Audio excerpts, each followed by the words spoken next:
సింగరయ్య జాతర చూసొద్దాం రండి. తూర్పు నుండి పడమరకు పారే మోయతుమ్మెద వాగు. ఒకే ఒక్క రోజు జరిగే జాతర. వివరాల్లోకి వెళ్లే ముందు మన ఛానల్ని సబ్స్క్రైబ్ మరియు లైక్ చేయండి. తరలిరానున్న లక్షలాది మంది భక్త జనము. పటిష్ట భద్రత ఏర్పాట్లు చేయనున్న పోలీసులు. సింగరయ్య జాతర చూసొద్దాం రండి. అంగరంగ వైభవంగా శ్రీప్రతాపరుద్ర సింగరాయ జాతర జరగబోతుంది. ఈ జాతరకు సిద్దిపేట, కరీంనగర్, వరంగల్, మెదక్, సంగారెడ్డి, హైదరాబాద్ జిల్లాలతో పాటు పుణె, ముంబాయి, షోలాపూర్, భీవండి తదితర పట్టణాల నుండి లక్షల సంఖ్యలో భక్తులు ఉదయాన్నే జాతరకు వస్తారు. పచ్చని చెట్లు, కొండల మధ్య సెలయేరు మాఘమాస పిల్లగాలిని భక్తులు ఆస్వాదిస్తారు.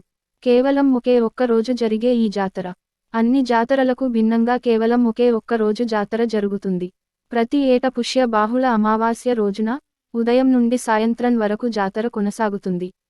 భక్తిభావంతో పాటు విహారయాత్రగా భక్తులు ఇక్కడి వస్తారు. భక్తులు వేకువజామునే జాతరకు వచ్చి తూర్పు నుండి పడమరకు ప్రవహించే మోయతుమ్మెద వాగులో పుణ్యస్నానాలు ఆచరించి నడకదారిన ఎత్తు వంపులు గల కొండలు ఎక్కి గుహలో కొలువుదీరిన లక్ష్మీ నరసింహస్వామిని దర్శించుకుంటారు. అనంతరం మొక్కులు చెల్లించుకొని తీర్థప్రసాదాలు సేవిస్తారు. సింగరాయ జాతర విశిష్టత. ఓరుగల్లును పరిపాలించిన కాకతీయ రాజు ప్రతాపరుద్రుడు ఈ ప్రాంతంలో ప్రాజెక్టును నిర్మించాలనుకొని సింగరాయ అనే ఇంజనీరును పంపగా ప్రకృతి రమణీయతలో కొండలు, మోయ తుమ్మెద వాగు ఆహ్లాదకరమైన వాతావరణానికి ఇంజనీర్ మంత్రముగ్ధుడై ఇక్కడే ఆ కాలంలోనే కొండపై ఒక గుహలో శ్రీ లక్ష్మీ నరసింహస్వామిని ప్రతిష్ఠించడం జరిగిందని చరిత్ర చెబుతున్నది. కొండల నడుమ తూర్పు నుండి పడమరకు ప్రవహించే నీటిలో పుణ్య స్నానాలు ఆచరిస్తే చర్మరోగాలు పోతాయని భక్తుల ప్రగాఢ విశ్వాసం. శ్రీ లక్ష్మీ నరసింహస్వామిని దర్శించుకునే దారిలోనే చతుర్ముఖ బ్రహ్మ విగ్రహం, ఆంజనేయ స్వామి విగ్రహాలు నెలకొల్పి ఉన్నాయి. ప్రకృతి అందాల్లో ఎత్తైన కొండ గుహల్లో కొలువుదీరిన శ్రీ ప్రతాపరుద్ర సింగరాయ లక్ష్మీ నరసింహ స్వామిని దర్శించుకునేందుకు ఆ అడవి అంత రంగుల హరివిల్లులా భక్త జన సందోహంతో ఫిబ్రవరి శుక్రవారం కళకళలాడబోతుంది. ఆహ్లాదకరమైన వాతావరణం, ఎత్తైన కొండలు, పక్షుల కీలకిల రావాలు, ఎటు చూసిన పచ్చదనంతో భక్తులను కనువిందు చేస్తోంది. తూర్పు నుండి పడమరకు ప్రవహించే మోయతుమ్మెద వాగు. ఇవన్నీ సిద్దిపేట జిల్లా కోహెడ మండలం కూరెల్ల, గుండారెడ్డిపల్లి, బస్వాపూర్, తంగళ్లపల్లి గ్రామాల సరిహద్దులో సింగరాయ జాతర ప్రాంతాన్ని సందర్శించి చూసిన వారు ఆకర్షితులు కావలసిందే. కలగానే మిగిలిన హామీ. మెట్ల దారికి మోక్షమెప్పుడో. కొండపై గుహలో కొలువుదీరిన శ్రీ లక్ష్మీ నరసింహ స్వామిని దర్శించుకునేందుకు భక్తుల సౌకర్యార్థం మెట్ల నిర్మాణం చేపడుతామని గత బీఆర్ఎస్ ప్రభుత్వంలో మాజీ మంత్రి తన్నీరు హరీష్ రావు, హుస్నాబాద్ మాజీ ఎమ్మెల్యే ఒడితెల సతీష్ కుమార్ హామీ ఇచ్చారు. కానీ భక్తుల కలగానే మిగిలిపోయింది. దాదాపు 7 సంవత్సరాలు పూర్తి కావస్తున్న నేటి వరకు హామీ కలగానే మిగిలిందని భక్తులు వాపోతున్నారు. మెట్ల దారికి మోక్షమెప్పుడు వస్తుందోనని భక్తులు చర్చించుకుంటున్నారు. ప్రస్తుత రవాణా శాఖ మంత్రి పొన్నం ప్రభాకర్ ప్రత్యేక చొరవ తీసుకొని సింగరాయ ప్రాంతాన్ని అన్ని విధాల అభివృద్ధి చేసి పర్యాటక కేంద్రంగా తీర్చిదిద్దాలని భక్తులు కోరుతున్నారు. సరిహద్దు వివాదం పరిష్కారం ఎప్పుడు? చాలా కాలం నుంచి జాతర నిర్వహిస్తున్న కూరెల్ల. గత 5-6 సంవత్సర కాలంగా కూరెల్ల, తంగళ్లపల్లి గ్రామాల మధ్య సింగరాయ జాతర సరిహద్దు వివాదం ప్రతి ఏటా కొనసాగుతూనే ఉంది. ఈ వివాదాన్ని పరిష్కరించడంలో అధికారులు విఫలం అవుతున్నారని భక్తులు తీవ్రస్థాయిలో మండిపడుతున్నారు. జాతర సమయం రాగానే ఇరు గ్రామాలకు చెందిన కొందరు ముఖ్య నాయకులు, ప్రజలు జాతర మాదంటే మాది అంటూ వాదించుకుంటున్నారు.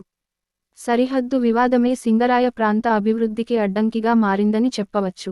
అలాగే జరగబోయే సమ్మక్క సారలమ్మ జాతరకు సరిహద్దు వివాదాన్ని అధికారులు ఎలా పరిష్కరిస్తారో వేచి చూడాలి. Singare Jatara. Let's see. Moyatummeda stream flows from east to west. A one-day fair. Before going into details, please subscribe and like our channel. Millions of devotees are coming. Police will make strong security arrangements. Singare Jatara. Let's see. Shri Prataparudra Singare Jatara is going to be held in full splendor. Lakhs of devotees come from Siddipet, Karimnagar, Warangal, Medak, Sangareddy, Hyderabad districts as well as Pune, Mumbai, Solapur, Bhiwandi and other cities for this jata early in the morning. Devotees enjoy the cool breeze of Selayeru Maghamasa amidst green trees and hills. This fair is held only for one day. Unlike all fairs, only one day fair is held. Every year on Pushya Bahula Amavasya, the fair continues from morning to evening. Devotees come here for pilgrimage as well as devotion. Devotees come to the fair early in the morning, take a dip in the Moyatummeda stream flowing from the east to the west, climb the steep hills along the footpath and visit Lord Lakshmi Narasimhaswamy enshrined in the cave. After paying prayers, they eat Tirtha Prasad. The specialty of Singarai fair is. History says that when the Kakatiya king Prataparudu, who ruled Oragallu, wanted to build a project in this area and sent an engineer named Singarai, the engineer was enchanted by the natural beauty of the hills and the pleasant atmosphere of the Moyatummeda river. It is a deep belief of the devotees that taking holy bath in the water flowing from east to west among the hills will cure skin diseases. On the way to visit Sri Lakshmi Narasimhaswamy, there are idols of Chaturmukha Brahma and Anjaneya Swami. Many historical sources. Several historical sites are found within 5 kilometers from the fair site.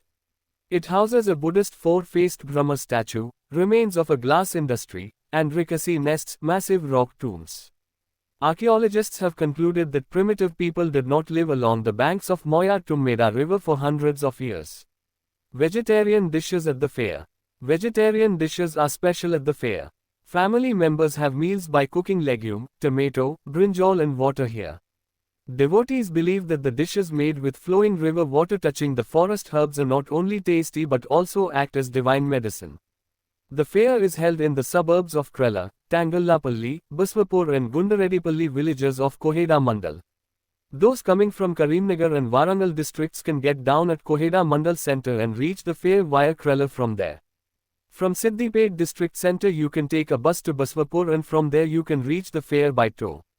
Another way is to take a bus from Siddipet district center to Shanigaram and from there via Tangallapalli and Krella by auto to Jataraku area. However, one has to walk about 2 or 3 kilometers to visit Lakshmi Narasimhaswamy. A promise that remains as a dream. Ex-Minister Tanniru Harish Rao and former MLA of Husnabad Voditela Satish Kumar assured that the construction of stairs will be undertaken for the convenience of the devotees to visit Sri Lakshmi Narasimhaswamy enshrined in the cave on the hill. But the dream of the devotees was not fulfilled. It remains a dream. Devotees complain that the promise remains a dream till today, when almost 7 years are completed.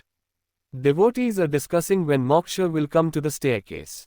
Devotees want the present Minister of Transport Punnam Prabhakar to take a special initiative to develop the Singarai area in all ways and make it a tourist center. When will the border dispute be resolved? Singarai Jatara border dispute between Krella and Tangallapalli villages continues every year. The devotees are furious that the authorities are failing to resolve this dispute. When the fair time comes, some important leaders of both the villages and the people argue that the fair is ours and we are the two. It can be said that the border dispute has become an obstacle to the development of Singaria region. Also, we have to wait and see how the authorities will resolve the border dispute for the upcoming Samaka Sarlama Jatara.